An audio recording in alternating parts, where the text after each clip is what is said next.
अस्सलाम वालेकुम, मैं हूँ हशमत खटक अपने यूट्यूब चैनल के साथ। दोस्तों, आपसे गुजारिश है कि चैनल को सब्सक्राइब कीजिए और बेल आइकन का बटन दबाइए।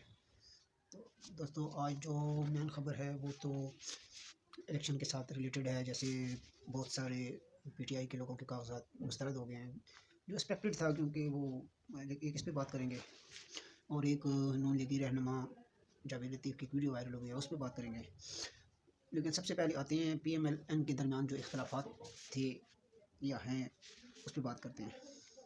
तो दोस्तों, PMLN के काफ़ी दिनों से खबरें आ रही थी, सिर्फ तस्दीक नहीं होती, जिसकी वजह से आपके साथ इस टॉपिक पे बात नहीं की कि PMLN के अंदर घुमसान का रन पड़ा हुआ था।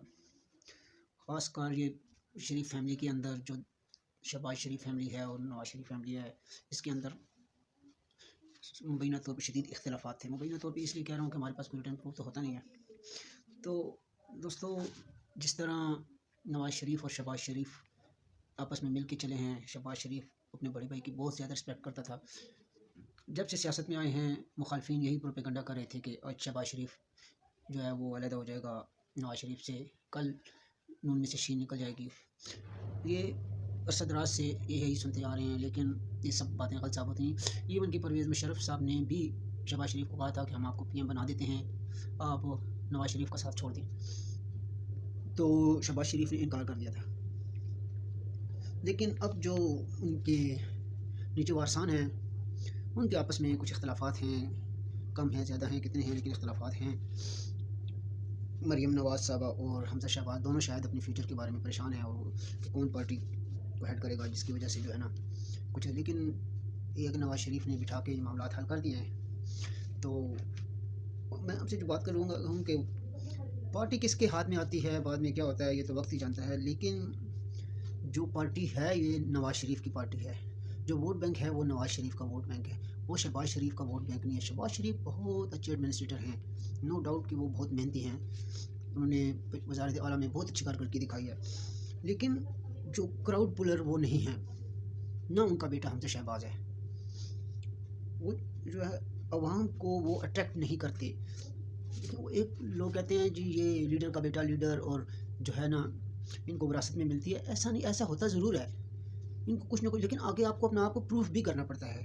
जैसे मिसाल आपके सामने है, हमजा शहबाज अवाम में उनको इतनी पजीराई नहीं मिली जिस तरह मरीम नवाज़ को मिली है, उन्होंने अपने आप को प्रूव किया है। तो शहबाज शरीफ और हमजा शहबाज पार्टी के लिए एक असासा ज़रूर हैं, वो पार्टी में उनका। और जो हमजा शहबाज की एक अपनी क्वालिटी है कि वो जो पार्लियामेंटेरियन होते हैं या जो इलेक्टेबल्स होते हैं, उनको बड़ी अच्छी तरीके से डील करता है, बहुत अच्छी तरीके से मैनेज करता है, जोड़ तोड़ का में वो बहुत एक्सपर्ट है।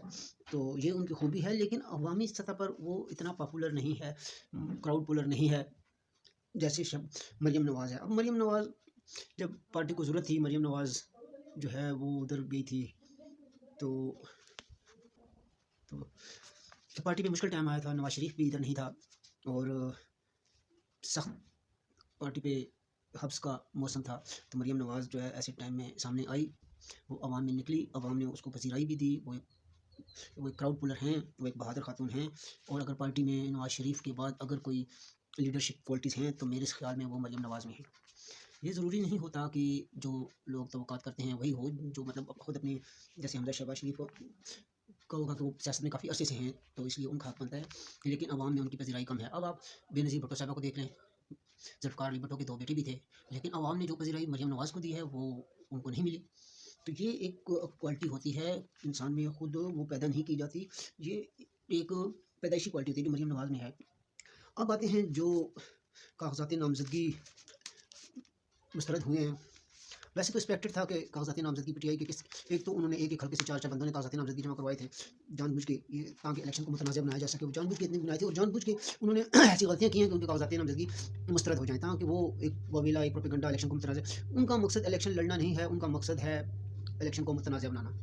अब आप देख रहे हैं कि वो पहले ववीला कर रहे थे, हमारे कागजात नामजदगी जमा नहीं होने दे रहे हैं, अगवा किए जा रहे हैं ये, और जो है ना सारी पार्टी से सबसे ज़्यादा कागजात नामजदगी उन्होंने जमा करवाया। और मैं हैरान हूँ कि बहुत नॉलेज वाले और बहुत सीनियर जर्नलिस्ट भी इनकी इस प्रोपेगेंडे का अभी तक शिकार हैं। वो अभी टॉक शो में बैठ के यही बात करते हैं। मतलब 859 हलकों पे 2434 कागजात नामजदगी जमा करवाए हैं, फिर भी लोग यही प्रोपेगेंडा कर रहे हैं। अब जो आज ऐलान हुआ है उसमें आज़म सवाती साहब, अली मोहम्मद ख़ान, असद कैसर, शहराम तरक़ई, जुल्फ़ी बुखारी रिहाना डार और उमर डार की बीवी रूबा डार, इमरान खान, खुरम लतीफ़ खोसा, अम्माद हज़र, यास्मीन राशिद, कासम सूरी, इनके कागजाती नामजदगी मुस्तरद हुए हैं। इनके अलावा भी बहुत सारे हैं और दूसरी पार्टियों में से भी हैं, अख्तर मैंगल के हो गए हैं, फहमीदा मिर्ज़ा के, जुल्फ़िकार मिर्ज़ा के और उनके बेटे के, इनके भी कागजाती नामजदगी मुस्तरद हो गए हैं। और जो है ना शहरयार अफरीदी, शाह महमूद कुरैशी, ज़ैन कुरैशी, मेहरबानो कुरैशी, मियाँ असलम, ज़रताज गुल, परवेज़ इलाही, मोनस इलाही, परवेज़ इलाही की एहलिया,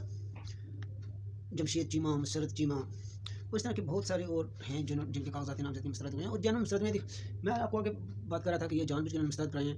इनके ज़िमनी इलेक्शन में काफ़ी अर्सा पहले इन्होंने मसरत जमशेद चीमा और जमशेद चीमा के कागजात नामजदगी जमा करवाए थे, तो उसमें तायद कुनंदा और तजवीज़ कुनंदा दोनों हल्के से नहीं थे, तो इनके कागज़ मुस्तरद हो गए थे। तो इनको पता था कि उस टाइम ये बात चल रही थी कि जमशेद चीमा ने जानबूझकर ऐसा किया है कि हम कुछ नज़र आ रही है, तो इसलिए उन्होंने कहा कि क्या ज़रूरत है इतना खर्चा करने की। अच्छा, अब भी जब इनके साथ एक दफ़ा हो चुका है पहले, तो अब ये दोबारा इस तरह कैसे कर सकते हैं कि जिनके अब भी इनके ज़्यादातर जो कागजाती नामजदगी मुस्तरद हैं, दो वजह से मुस्तरद हुए। एक वो हैं जो 9 मई के वाक़यात में मुलव्वस हैं, और दूसरे वो हैं जिन्होंने अपने तजवीज़ कुनिंदा और तायद कुनिंदा जो है वो उनके हल्के से तल्लुक़ नहीं रखते। अब ये इन्होंने जानबूझ के किया हुआ है, नो डाउट, क्योंकि ये तो हो नहीं सकता, इतनी बड़ी पार्टी है और आगे इनके साथ हो भी चुका है, और फिर भी जो है ना ये इनके साथ ऐसा हो, ये तो पॉसिबल नहीं है। अच्छा, अब आते हैं शेर अफजल मरवत साहब। जैसे शेर अफजल मरवत साहब जैसे कि पीटीआई के केपी के चैप्टर में इख्तलाफात काफ़ी सारे हो गए हैं। मरवत साहब ने 2 हल्कों से कागजाती नामजदगी जमा करवाए, एक डीआई खान जो अपना भाई हल्का है वहाँ से, और दूसरा पेशावर से। अब पेशावर से जिस हल्के से कागजाती नामजदगी जमा करवाए हैं वो लाजमी बात है, आई थिंक वो तैमूर झगड़ा है शायद उसका हल्का है। तो वो जो पीटीआई वाले कह रहे हैं कि आप अपने भाई हल्के से तो ठीक है कागज जमा करवाए हैं, लेकिन यहाँ पे किसी सियासी कारकुन जो पार्टी से कमिटेड है उसको टिकट मिलना चाहिए। लेकिन शेर अफजल मरवत साहब कहते हैं कि मुझे खान साहब ने कहा है, और जब खान साहब ने कहा है तो मैं किसी और को अपना लीडर नहीं मानता, चेयरमैन नहीं मानता, इसलिए जो है ना मैं ही इधर इलेक्शन लड़ूंगा पेशावर से भी। अब देखेंगे क्या होता है। अच्छा, अब जो जिनके कागजाती नामजदगी मुस्तरद हुए हैं या जिनके एक्सेप्ट हुए हैं और उन पर दूसरे इतराज़ किया है, ये अब आगे फिर जो है ना पीटीआई तो कह रही है हम अदालत में जाएंगे जो है ना, और या पहले तो इलेक्शन कमीशन में ही दोबारा वो करेंगे और उनके पास एक पैनल ट्रिब्यूनल का जो हुआ है उसको एक्सरसाइज करेंगे, उसके बाद आला अदलिया में जाएंगे, और यकीनन आला अदलिया से तो उनको रिलीफ मिल ही जाएगा। आला अदलिया में जो जज साहिबान बैठे हैं, उनके जो मुअज़्ज़ज़ जज साहिबान हैं जो पीटीआई के लिए सॉफ्ट कॉर्नर रखते हैं, जैसे अतर मिनल्ला साहब हो, मियाँ गुलज़र औरंगज़ेब साहब हो, कामरान हयात साहब हो, या इस तरह के बेशुमार जजेस हैं, जिस तरह के अब सारी दुनिया जानती है कि अतर मिनल्ला साहब के इमरान खान के साथ कैसे ताल्लुकात हैं, और दूसरे जो गुलज़र औरंगज़ेब साहब का इस तरह के बेशुमार। तो आप देखें कि वो यकीनन उनको रिलीफ मिल जाएगा। उनको ना जज साहिबान को ना 9 मई नज़र आता है और ना इनको सैफर नज़र आता है। तो अब उन जज साहिबान को ये जो तायद कुनिंदा और तजवीज़ कुनिंदा, तो ये बहुत छोटे सा एरर है, ये तो उनको नज़र नहीं आना इसमें से, तो नो डाउट के कुछ वो निकाल सकें। बस देखें अब कि अतर मिनल्ला तो काफ़ी मुअज़्ज़ज़ जज साहब अतर मिनल्ला साहब बड़ी बेसब्री से इंतज़ार कर रहे होंगे कि कब आए केस उनके पास और कब जो है ना वो खान साहब को रिलीफ दें और वो करें, ताकि चलें ज़्यादा इंतज़ार नहीं करना पड़ेगा, आ जाएगा उनके पास केस है। अब आते हैं जी तीसरी खबर की तरफ। नून लीग के रहनुमा जावेद लतीफ़ की एक वीडियो वायरल है। वो शेखुपुरा से इलेक्शन लड़ते हैं और इसका एक ट्विटर अकाउंट है झूठा नंबर 1 साबर शाकर साहब, ये साबर शाकर फैन के नाम से ट्विटर अकाउंट है। वहाँ से ये वीडियो की हुई है कि जावेद लतीफ़ साहब हैं और शेखुपुरा में अपने हल्के में गए हैं और उनको डंडों से मारने की कोशिश की गई है। फिर वो दिखा रहे हैं कि वो मोटरसाइकिल आगे खड़ा था, मोटरसाइकिल पे बैठ के उन्होंने बड़ी मुश्किल से अपनी जान बचाई। तो नो डाउट कि ये वीडियो असली है। हम पीटीआई की तरह ये नहीं कहेंगे कि ये जाली वीडियो है, लेकिन पीटीआई वालों का झूठ का क्या आलम है, किस सफाई से झूठ बोलते हैं। शर्म तक इनकी आंखों में नहीं है कि थोड़ा सा तो इनकी आंखों में शर्म हो कि बार बार इनका झूठ एक्सपोज हो जाता है, लेकिन फिर भी ये जो है झूठ बोलने से उन्हें आते। ये आज की वीडियो नहीं है, ये 2017 की वीडियो है, जिस टाइम इनके ऊपर खान साहब और दूसरों ने तौहीन मज़हब का जो मजहबी कार्ड खेला था और इन पर तौहीन मज़हब के इल्ज़ाम लगाए थे और फतवे जारी किए गए थे। तो ये उस टाइम की वीडियो है और ये जो है ना अब इनको ये वायरल करके और ये कह रहे हैं कि जी वो हल्के में जाएँ तो ये होता है। और भाई हल्के में तो ये आप लोग अगर जाते तो आप लोगों का ही हाल होता। आप लोग तो खान साहब जो जेल में चले गए हैं जिन्होंने, उसकी वजह से आपको जो है ना सिंपैथी वोट मिल रहा है, आप मजलूम बन गए और मजलूमियत का कार्ड भी खेलना आप पर ख़त्म है कि किस तरीके से आप मजलूमियत का कार्ड खेल रहे हैं। तो असल में ये जो है ना अगर आप बाहर होते तो फिर आप लेवल प्लेइंग फील्ड होते तो देखते कि आपको कितने वोट पड़ते हैं, लेकिन अफसोस कि आप अब मजलूम बने हुए हैं। तो देखें अब क्या होता है। तो आज तक थी यही खबरें, कल आपसे फिर मुलाकात होगी। अल्लाह हाफ़िज़।